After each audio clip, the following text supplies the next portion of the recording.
Gruppo TEA. Esserci ogni giorno per te. Festival Letteratura ringrazia il Gruppo TEA per aver contribuito alla realizzazione di questo evento e vi dà il benvenuto. A mettere gli accenti al posto giusto, Marta Bacigalupo e Giorgiana Ursache. Buonasera. Grazie a tutti. Benvenuti nella versione serale degli accenti. Welcome James. E mi raccomando, speriamo che abbiate preparato le vostre sciarpe, le vostre bandiere, siate caldi come le tifoserie, perché sicuramente fino a mezz'ora fa James Montague stava ricevendo notizie dall'altro capo del mondo sulla riorganizzazione degli ULTRAS in vista delle partite imminenti. Invece nei prossimi 30 minuti viaggerete nei luoghi più pericolosi, politicamente turbolenti e intricati del pianeta, le curve degli stadi. The World According to Ultras, l'accento di James Montague, inizia ora. Starts now.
The star striker worth a... Messi's hitting! Oh! That's what they came for! Hello. That ended a bit before the end, but you get the impression. Thank you very much, by the way, for having me here. I'm very blessed to be invited. My Italian is obviously terrible, so I'm doing this in English. And one of the reasons I'm here is to talk about my book. Originally in English, it was called 1312 Among the Ultras. Now, Italians, I feel, are already halfway there when it comes to understanding ultra culture. This is an Italian culture. How it's spread around the world, the rules, the language, the colours, the aesthetic, it all comes from Italy, essentially, and it has reached every corner of the world. But for me, to write a book in English, which had never been done before, there are a number of reasons for that. One, as you heard there, Diabolic, the very famous Lazio capo, said, "Giornalisti terroristi." You know, journalists are hated, the authorities are hated, the police are hated. And because of that, there's no access really to this world from the outside. So it's something that I had to build really from the beginning, and it started 20 years ago. And where I started wasn't in Italy, it wasn't in Portugal, it wasn't in France or Germany. As we can see from this picture, it was in Israel. And what we have here is an ultra, a very old ultra, but an ultra nonetheless, of Beitar Jerusalem. Now, one of the things I discovered in 2006 when I went to Israel for the first time was that ultra culture was absolutely preeminent in football there. And understanding the politics of those groups, you started to understand the politics of Israel. And it was the first time I started to see that there was a political reflection of what happens in a community and then what is then spoken about and exhibited on a curva.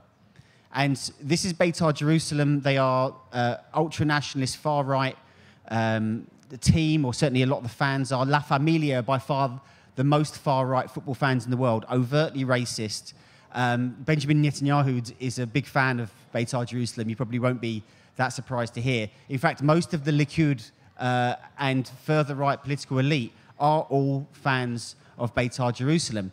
But going to Israel opened my eyes to the idea that when I went and did a football story, it wasn't a football story. It was a politics story. And what these groups represented was something, not only was it the id of a society, it was a potentially scary political force that had the power to change. Politicians feared them. They wanted to co-opt them. Why did they do that? Because there was a potential political power there. But Israel wasn't the place where I got access to this world. That started in the next years that passed. This picture I took in 2009, standing in the Cairo International Stadium in Cairo. It's a World Cup qualifier between Egypt and Algeria. One of the most politically sensitive matches in the history of football. Algeria eventually got qualified for that World Cup, but there were riots all across Cairo, in Algiers, there were in Sudan. It was an extremely fraught political environment. And this was in the very last years of President Hosni Mubarak's rule.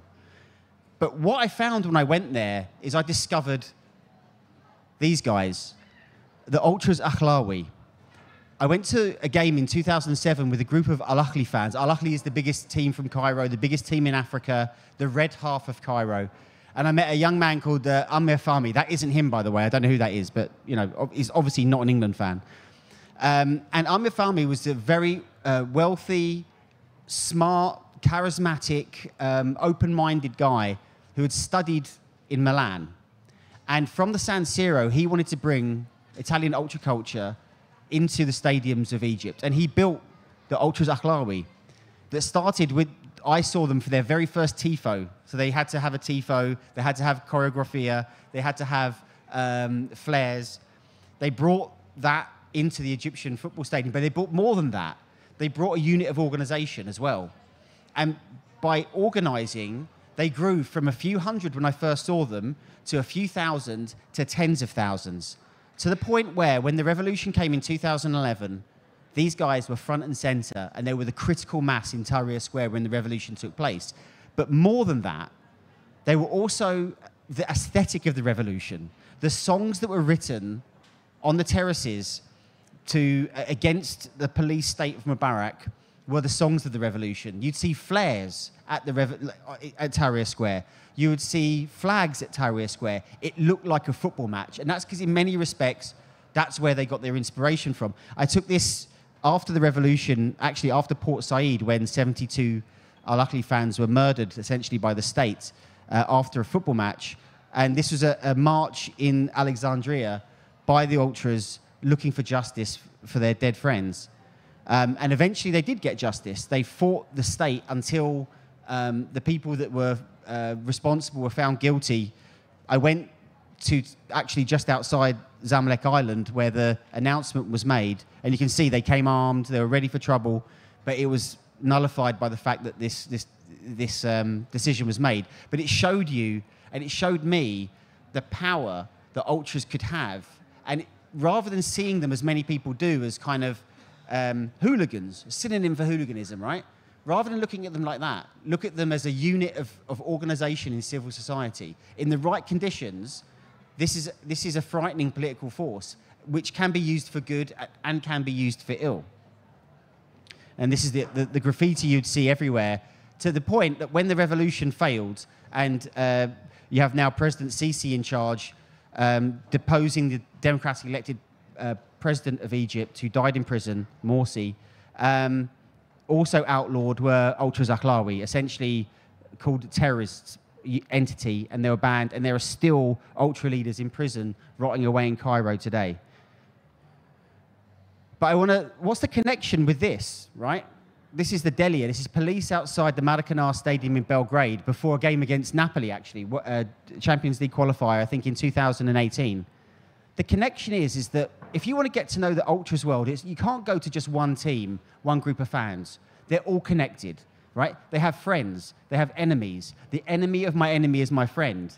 You take the enemies of your friend, and you take the friends of your friends as well. So there's this international network of friends and enemies. And amazingly, for some reason, well, actually, I do know the reason, Amir Fahmy and the Ahlawi had a friendship, or kind of friendship, with the Delia of Red Star Belgrade. You know, ultra-nationalist group, absolutely resolutely Christian, with a Muslim group. How did that happen? It happened because when we think of ultras, we think they are one-dimensional, but they're not. They had friendships, long-standing ties between the two groups, and because of my friendship with them, I lived in Belgrade, I began to speak to people and try to understand what it was, why people were attracted to this culture, to the point where this is me standing with the Partizan Belgrade ultras at one of the derbies where they're ripping all the seats out. And it got to the point where, I mean, there's a really tragic coda to this. Amir Fahmy, who I considered a friend of mine, he died tragically of brain cancer in 2020. And what happened was, at the next Red Star Belgrade game, they held a banner in honor of him. I mean, this is a group that, you know, has been criticized routinely for years for its view on the world, its racism, for all other things it's been accused of. And here it was honoring a Muslim from a Muslim country, from a group that was predominantly Muslim. Now, before we get into the rest of this, to the next video, the one thing I wanted to try to understand and tell you about is the spread of this, the spread of ultra culture. I said it's an Italian culture, and it kind of is. Because where it really starts is in Uruguay in 1908. Now, this is at the Centenario Stadium in Uruguay, in Montevideo, where the first World Cup final was held. This is their museum. And we have this guy, Miguel Prudencio Rejas. He was the ball blower for Nacional. But he also went insane every time Nacional played. Football then was something that was like going to the opera, right? You go to the opera, you sit there in a nice suit, and you didn't do anything. He turned up shouting, screaming, calling out the players, in between blowing up the balls. And he was so infectious that the crowd started doing it. And then the visiting crowd started doing it. And then when Argentine teams came, they started doing it. To the point now where the Spanish word for fans is hinchada, which comes from hincha, to blow, to inflate, because he was the ball blower. So the etymology of this word comes from this guy. And it crosses over to Argentina. This is outside the Bombonera. This is me with, I mean, a few of you might know Rafa Dezeo. He's basically the head of La Dosa, who's one of the most dangerous Barras Bravas groups in the world. That's the South American Spanish-speaking version of ultras. But then it spreads also to Brazil, where they have the torcida. Now, what these groups all do is they bring the sounds and politics of their communities into the curva, to the point where you have the carnival sound of Brazil is brought into the stands, and it makes this absolutely incredible noise, to the point that at the 1950 World Cup, you have Yugoslav national team play Brazil. Brazil play them off the park, but the players, the Croatian players from that team, were so impressed and scared by the noise. One of them said it was like a machine stomping, that they went back to Croatia, went back to Hajduk Split, and told the local fans there, make this noise. This noise is what we heard. It helped us win. And so in 1950, Hajduk Split, for one game, founded basically the first, what we would say, the modern ultra group in Europe, which they named after the group or the sound that they heard in Brazil called the torcida. They lasted for one game. They almost caused a riot, and they were banned, and they wouldn't be seen again for 30 years. But what happens next, really, is that there's a bit of a lull, and then Italian ultra culture starts to develop in the 50s and in the 60s, and it becomes essentially the most colourful expression of football support in the world, spread around the world by colour television for the first time. And so what happens is it spreads outwards. Like, imagine dropping a pebble in a pond, and it's spreading out concentric circles. So it goes to the Balkans. This is FC Gilani in Kosovo. Kosovo have had ultras for 40 years. It goes to Greece. This is me outside the Tumba Stadium with the police before PAOK play. It goes to Germany, thanks partly because of the television and because of Eurosport and essentially, cable television. These are the ultras of Freiburg. It goes to Eastern Europe. This is Ukraine, where I spent some time with the ultras of Dynamo Kiev, who end up being one of the founding forces of the Azov battalion in the Ukrainian war that's currently ongoing with with Russia. And then, of course, it goes to Turkey. I used to live here. This is Fenerbahce. This is Yochu Park in Fenerbahce before the intercontinental derby with Galatasaray. You can see the kid there. I don't know if that's great parenting, but still. And this is, again, Fenerbahce fans going crazy. And then North Africa. This is Morocco. Raja Casablanca probably have the best ultras in the world right now. And this is them. I was basically bundled out the stadium after I took this photo, so it was kind of worth it. And it eventually makes its way to America. So now you have ultra culture in America, which looks completely different to ultra culture anywhere else because it reflects the curva, it reflects the community from which it comes from. And in America, it's progressive. It's seen as a middle-class sport and much more progressive politically. And so you have rainbow flags. You have female capos. You have something that you don't really see anywhere else in the world. And this is Breezy, who is the leading female capo at LAFC, in Los Angeles FC. But this was the eye-opener for me. This is Indonesia. This is in the southeast of Java Island. This is a pre-season tournament. 12,000 people traveled from one end of Java to the other with procedure to watch a pre-season tournament. Ultra culture is thriving there. And what you see is essentially groups have taken the Italian language, the Italian aesthetic. You've got groups called Brigata Curva Sud. So I want to show you the next video from Indonesia to give you a little flavor of that.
I did.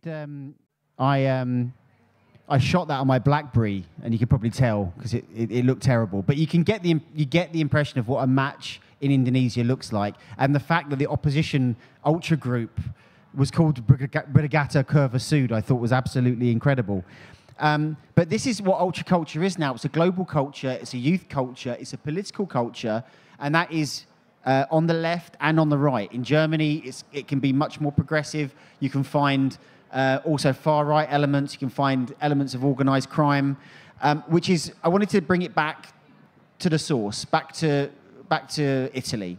When my book came out, I was kind of terrified about the people that I'd spoken to. Especially, I'd interviewed one guy in particular, Diabolic, the leader of the Irreducibile of Lazio. And I got an audience with him, sat down with him in his office. I didn't film this because, you know, it was quite scary. But filmed it, him coming in, everybody giving him a Roman salute when he walked into the room. We did an interview. He did the interview next to a portrait of Mussolini. I mean, it was that obvious, you know. But I sat down with him, and he gave an extremely, you know, he's a very charismatic guy, very dangerous guy. But you know, I wanted to understand who he was and what it was that he was about. And then 3 months later, he was assassinated. He was shot dead, murdered in a park, a gangland killing, basically. I mean, I know that there's been a conviction in that case, but there's still question marks about exactly who it was that ordered that killing in the first place. So when the book came out, I was wondering what the ultras and how they would respond to what I'd written about them. And actually what I found was that many they kind of accepted who I was now. That they were, okay, we might not like you because you're a journalist, but what you wrote wasn't wrong, and you gave us a fair hearing, even if that fair hearing sometimes made them look bad. And so after this, what happened was we went back and we filmed. We went back with the Irreducibile, and I wanted to give you a sense of what it's like to go into the Curva Nord, because we went back with them, and they allowed us to bring a camera into the Curva Nord. Now remember, this is a very rare thing. This doesn't happen very often. The club said no, but it turns out the club isn't the most powerful entity when it comes to the Stadio Olimpico. So let's go to the next video. A bullet. His murder and the subsequent attempts at cover-up triggered a national firestorm. It sparked further clashes between police and ultras and united even the most bitter rivals in a staggering display of protest.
This has run out, so it means I'm about to get kicked off stage. But I wanted to, if there's one thing I wanted to take away from everything that I've shown you today and spoken about, is that whatever you think you know about ultras and about the community, there's an entirely different story as well. Partly that's their fault for for jealously guarding their privacy and not wanting us near them. That's partly our fault for telling the kind of stories that demonize them. There are those that are racist and violent and problematic, but there is another story here about a youth culture that really does, in the right circumstances, have the power to change the world, whether for good or whether for ill. And often there's a world hidden underneath that we never see. And I hope what you've seen today is just a little glimpse in what I've seen. Thank you very much.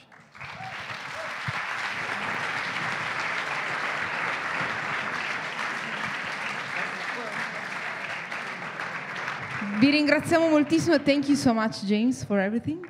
E siamo sicuri che tutto quello che vi è stato raccontato questa sera vi abbia fatto scoprire un mondo nascosto veramente incredibile e oscuro. Noi vi aspettiamo tra pochissimo, in realtà sempre qui in Casa Accenti alle ore 21:30 con Beppe Severnini, e che ci farà osservare da vicino le abitudini e le bizzarrie dei cosiddetti foreigners.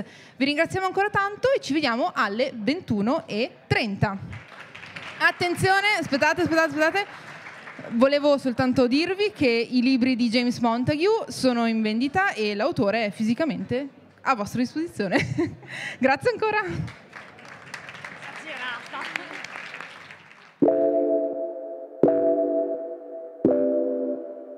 Gruppo TEA. Esserci ogni giorno per te.